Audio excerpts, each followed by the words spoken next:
National Herald मामले में वरिष्ठ कांग्रेस नेता सोनिया गांधी और राहुल गांधी के खिलाफ ईडी की कार्रवाई के विरोध में कांग्रेस पार्टी आक्रामक हो गई। शुक्रवार को चंद्रपुर में कांग्रेस पार्टी द्वारा जिलाधिकारी कार्यालय के बाहर जोरदार आंदोलन किया गया। इस दौरान केंद्र सरकार और केंद्रीय एजेंसियों के खिलाफ जमकर नारेबाजी की गई। राहुल जी आप संघर्ष करो, हम तुम्हारे साथ हैं।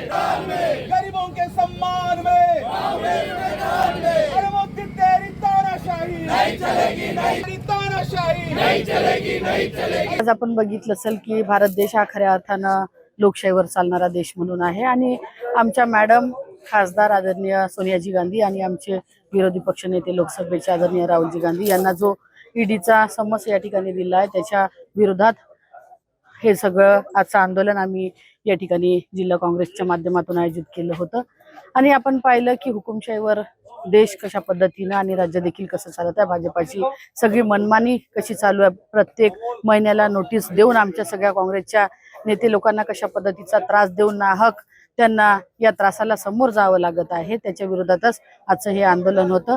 आणि खऱ्या अर्थानं जर का तुम्हाला जेलमध्ये टाकायचं असेल तर भाजपातले अनेक भ्रष्टाचारी नेते आहे, अनेक भ्रष्टाचारी लोक पदाधिकारी आहे की जे खुलेआम सांडासारखे सगळीकडे फिरत आहे, मात्र त्यांच्यावर कुठल्याही पद्धतीची कारवाई या ठिकाणी होत नाही। आणि या प्रकरणामध्ये आदरणीय श्रीमती सोनिया गांधी, आमचे नेते माननीय राहुलजी गांधी यांना सुप्रीम कोर्टाने बेल पण दिलेली आहे, तरी सुद्धा कुठेतरी प्रकरण देशाला वेगळ्या दिशेने घेऊन जायचं, दिशाभूल करण्याचं म्हणून काहीतरी वेगळं कटकारसन करून आमच्या नेत्या श्रीमती सोनिया गांधी, आमचे नेते राहुल गांधी यांच्यावर कुठेतरी पुन्हा ईडीचा मार कसा बसेल, ईडीमुळे कसे घाबरतील।